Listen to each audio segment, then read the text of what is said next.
Hello everyone, my name is AKANKSHA Ranjan and I have cleared UGC NET JRF in 2022 and I'm back with another video as I promised you all with 13 landmark judgment of international law which are important for the upcoming exams, and these judgments are those which has been asked repetitively in different examination of UGC NET, and uh, point wise I have covered as per the exam, not in detail. So you can just go through these case laws if you are like revising it, or if even if you are doing it for the first time. So let's start with the video. So first case is Luther versus Segor 1921. Okay. So before starting only, I'll tell you that years are important for the cases because sometimes they ask chronologically arrange the case laws which are listed over there, or they can also ask that which of the following is wrong option, and they will give years with the case law. So you have to remember the case law. So if not the exact year, you have to like understand that which case happened first and which case happened thereafter. So that is how you have to memorize थोड़ा थोड़ा, because exam में उसी हिसाब से question आता है. Case analysis नहीं आती है दैट जजमेंट क्या था और आर्ग्यूमेंट्स क्या थे पार्टीज के, that is not important for us. हमारे लिए इम्पोर्टेंट है केस का नाम हमें पता होना चाहिए, किस टॉपिक के अंदर वो केस आता है ये हमें पता होना चाहिए, कौन से साल में हुआ था वो केस ये पता होना चाहिए, और रफ आइडिया अबाउट जजमेंट. ठीक है, कि किसके फेवर में हुआ था, क्या मतलब बोला था, कुछ अगर स्पेशल कोई कॉन्सेप्ट या प्रिंसिपल दिया था कोर्ट ने तो वो. ठीक है, सो हम इस एंगल से केस लॉज को पढ़ते हैं फॉर इंटरनेशनल लॉ इस एग्जाम के लिए पर्टिकुलरली. ठीक है, अब सबसे पहले हमारा केस है ल्यूथर वर्सेस सेकॉन. इसमें क्या हुआ था, this case is about recognition. Recognition is a concept जो कि हमने इंटरनेशनल लॉ में पढ़ा होगा.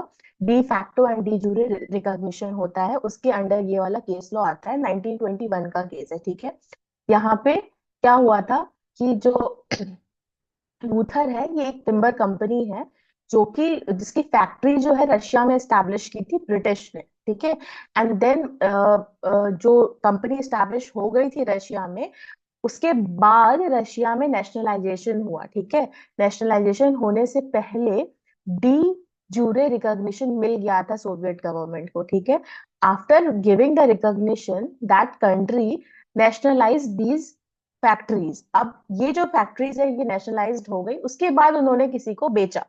ठीक है, नाउ ब्रिटिश गवर्नमेंट ने कंटेंट किया कि because this nationalization has happened but still the factory is British and that is why they cannot sell it to someone else because it is a stolen property, and that is how they were contending.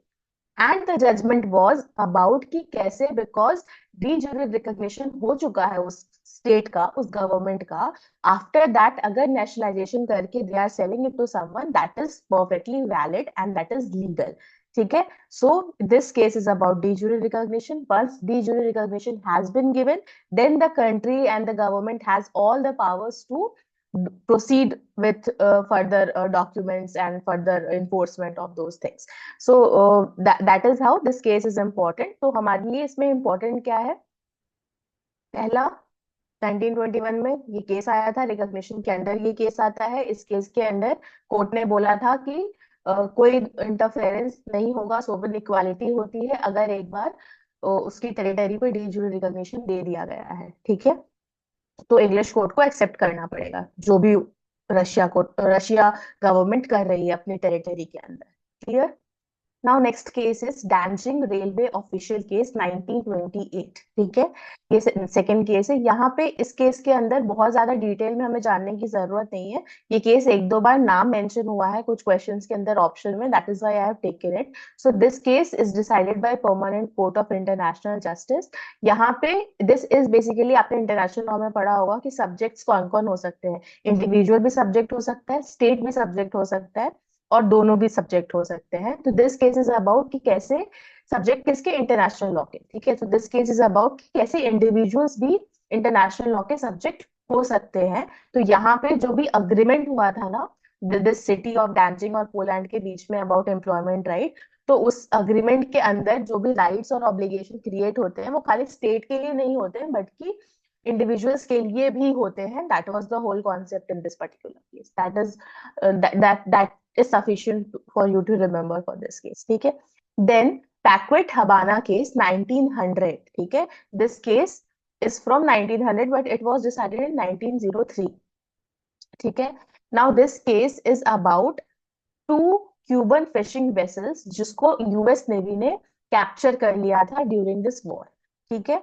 अब यहाँ पे क्या बात थी, यहाँ पे ये बात थी कि जब वॉर हो रहा है तो क्या फिशिंग बोट जो कि सिविलियन को बिलोंग करती है, इसका सरकार से, इसका नेवी से किसी से कोई लेना देना नहीं है, तो जो सिविलियंस की नॉर्मल एक फिशिंग बोट है, क्या वॉर के दौरान उसको भी कैप्चर किया जा सकता है? क्या उसका भी उसमें कोई रोल हो सकता है? उसमें भी कोई रूल्स रेगुलेशन अप्लाई हो सकते हैं जो कि वॉर में होते हैं? इसके बारे में ये केस था. ठीक है. क्यों? क्योंकि इन्होंने इसको कैप्चर कर लिया था. ठीक है. कोर्ट ने रिलाई किया था कस्टमरी इंटरनेशनल लॉ पे और बोला था कि यूएस का जो लॉ है, जब तक कि कोई और स्टैट्यूट और ट्रीटी नहीं होती है, हम यूएस का लॉ फॉलो करेंगे और जो भी कस्टमरी नॉर्म्स होगा वो ही बाइंडिंग होगा with in the legal system of US.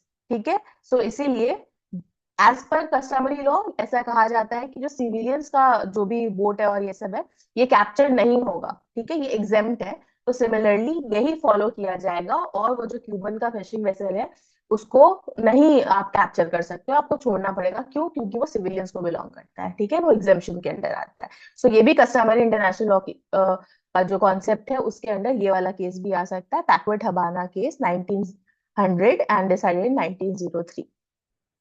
ठीक है. Next, West Rand Gold Mining Corporation versus the King 1905. ठीक है. Now this case is also about when one country conquered the other state and then the rights and obligation that will be remaining after the conquer. ठीक है. So यहाँ पे क्या हुआ था, British ने साउथ अफ्रीकन रिपब्लिक पे annexation किया था, जहां पे मतलब वो साउथ अफ्रीकन रिपब्लिक में ये West Rand Gold Mining company थी. ठीक है. अब यहाँ पे क्या हुआ था कि जो ब्रिटिश कंपनी है वो ऑपरेट कर रही थी साउथ अफ्रीका की एक प्लेस पे जिसका नाम था ट्रांसवाल. ठीक है. अब वॉर के टाइम पे कंपनी ने कुछ गोल्ड जो है वो पे किया था. अब मतलब गोल्ड जो है वो दिया था. अभी क्या बात हो रही है, अभी बात हो रही है कि after the British took the control of this area, whether British state is obliged to pay the compensation for the gold, the amount of the gold that was taken at the time of war, whether they have the obligation because they are now the conquered party, so they have the territory with them. So whether after conquering with the territory also the obligations come to the state which conquered the other state, that is the question over here. और यहाँ पे बोला था कि company ने यही बोला था कि ब्रिटिश क्राउन क्योंकि सक्सेसर है तो उसको जो है लाइबिलिटी लेनी पड़ेगी सारे डेट के जो कि पुराने वाले गवर्नमेंट के हैं. कोर्ट ने बोला था कि जो कॉन्करिंग स्टेट है वो ऑब्लिगेशन लेने के लिए लीगली बाउंड नहीं है जब तक कि एक्सप्रेसली अग्री किया हो उसने. ठीक है. सो यहाँ पे डिफरेंशिएट किया गया था पॉलिटिकल और प्राइवेट ऑब्लिगेशन को टेरिटोरियल चेंज के बाद. और यहाँ पे कोर्ट ने बोला था कि how both the obligations are different and there has to be certain agreement with the conquering state that whether they are taking up the private obligations or not. ठीक है. Now this is SS Lotus case. This is a very famous case. मतलब ये आपने अपने law के time पे जरूर ही पढ़ा होगा, डिटेल में पढ़ा होगा. ठीक है. सो हमें अभी डिटेल में ज्यादा नहीं जाना है, बट बेसिक ऊपर से आप समझ लो कि ये 1927 का केस है, फ्रांस वर्सेस टर्की. यहाँ पे क्या हुआ था, यहाँ पे हाई सीज में कल्यूजन हुआ था बिटवीन फ्रेंच शिप जिसका नाम था लोटस और एक टर्किश शिप. ठीक है. यहाँ पे मरे कौन थे? टर्किश वाले लोग मर गए थे. ठीक है. बहुत सारे.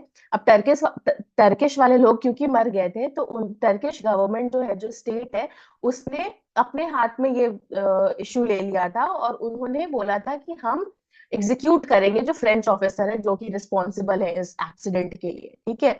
अब यहाँ पे क्वेश्चन ये था कि whether, because this is a criminal matter, whether Turkish government has the jurisdiction, has the power to try this case against the French officers, because this is involving French people, so only France should have the jurisdiction over it, not Turkey. That was the contention, that was the issue at hand, ठीक है। Court ने बोला था कि states are free to act in any manner unless expressly prohibited by international law. तो अगर जब तक कि कोई स्पेसिफिक इसके बारे में प्रोहिबिशन नहीं है इंटरनेशनल लॉ में, तब तक कि yes the like Turkey has the power to execute or to try the people of France also, and Turkey is having the jurisdiction to do that. तो जजमेंट में स्पेसिफिकली स्टेट सोवरेनिटी और territorial jurisdiction को discuss किया था, इसकी बात की गई थी। और ये बहुत इंपॉर्टेंट क्लासिक जजमेंट है फॉर दिस पार्ट, जहां पे बोला था कि रिस्ट्रिक्शन जो है स्टेट सोवरेनिटी पे वो प्रिज्यूम नहीं किया जा सकता है। There has to be certain express prohibition about it, express agreement or treaty about it. It cannot be presumed that it will not happen. ठीक है। Then Bank of Ethiopia versus National Bank of Egypt and Ligori 1937. So this again is about de facto government. यहाँ पे भी recognition की बात हो रही है, ठीक है। अब 2 बार 3 बार हमने रिकॉग्निशन देख लिया है, तो मैं बता दूं कि डी फैक्टो रिकॉग्निशन एक होता है, एक डी जूरे रिकॉग्निशन होता है, ठीक है। डी फैक्टो का मतलब होता है कि अगर कोई भी स्टेट बाय द फैक्ट, ठीक है, not by law, bye fact, मतलब कि अगर किसी ने किसी दूसरी स्टेट के ऊपर टेरिटरी पे कब्जा कर लिया या फिर वहां पे रहने लगी, वहां पे उसको रूल करने लग गई है, तो by fact that that is a recognised state now. But de jure का मतलब होता है लीगली, लीगली एक्सेप्ट कर लिया गया आपको, by law you are a state, recognised state, तो वो बाय लॉ होता है, वो परमानेंट इन नेचर होता है, बल्कि de facto temporary in nature होता है, ठीक है। अब यहाँ पे है कि रिकॉग्निशन जो है डी फैक्टो गवर्नमेंट का और उसके अथॉरिटी का, वो डिसॉल्व करने का पावर देता है कि नहीं इंस्टीट्यूशन को, ठीक है। यहाँ पे क्या हुआ था कि इटली ने इथोपिया को ऑक्यूपाई किया 1936 में, और फिर डिक्री पास कर दी कि बैंक ऑफ इथोपिया जो है उसको हम डिसॉल्व कर रहे हैं, ठीक है। यहाँ पे क्वेश्चन था, बैंक ने ही चैलेंज किया था कि ये जो ब्रिटिश कोर्ट का डिक्री है suing the National Bank of Egypt and appointed liquidator, that this is not right because they do not have the power to dissolve the bank. The main question before the court was whether the Italian authorities had the legal power to dissolve the bank or not. ठीक है, court ने बोला Italian decree जो है वो valid है, क्यों? Recognizing the Italian occupier as a de facto government, this case demonstrated that a de facto government controlling a territory can legally enforce its decision within the territory. So de facto के case में भी with in territory अगर कोई decision को enforce करना चाह रहा है वो गवर्नमेंट, तो वो कर सकता है, ठीक है। यहाँ पे there is a difference between de facto de jure, which is कि अगर डी ज्यूरे गवर्नमेंट होता है ना, मतलब बाय लॉ अगर वो रिकॉग्नाइज्ड गवर्नमेंट है, तो इन दैट केस तो they can also pass a decree and they can enforce it internationally, मतलब like even beyond the territory they have the power to enforce it. But in the case of de facto, they can only enforce within the territory on which by fact they are recognized or they are the government over that. ठीक है।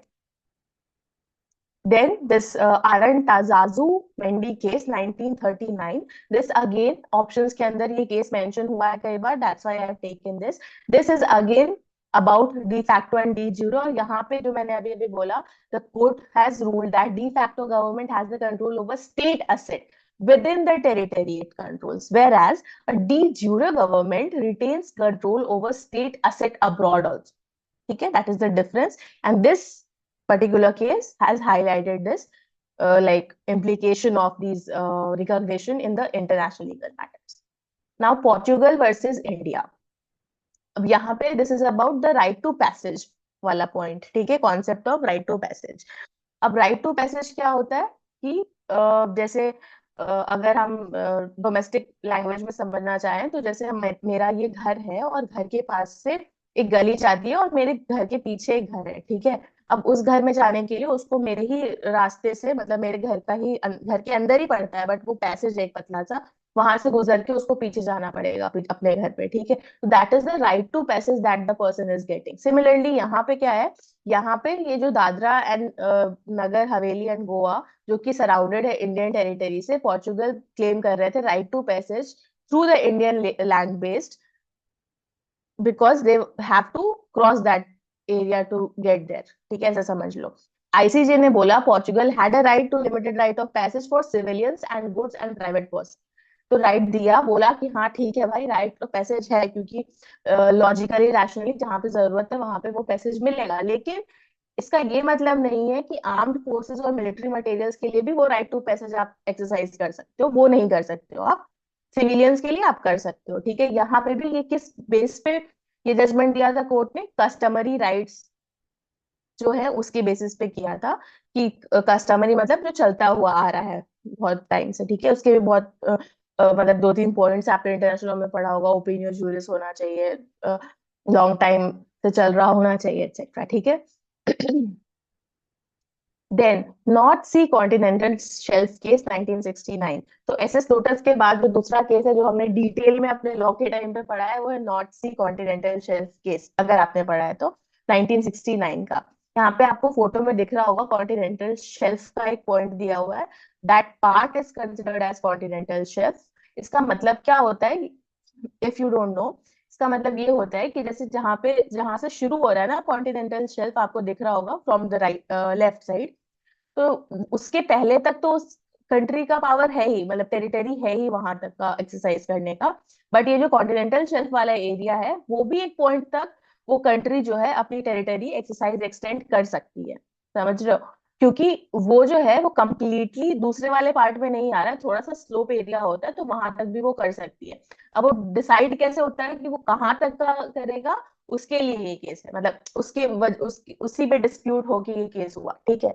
तो यहाँ पे case जो है, it is a dispute between Germany, Denmark and Netherland over the method of delimiting the continental shelf in the North Sea, ठीक है। अब यहाँ पे क्या हुआ था, देयर इज अ प्रिंसिपल जिसके बेसिस पे डिसाइड हो सकता है, that is equidistance principle, जो कि 1958 जिनेवा कन्वेंशन के अंदर दिया हुआ है।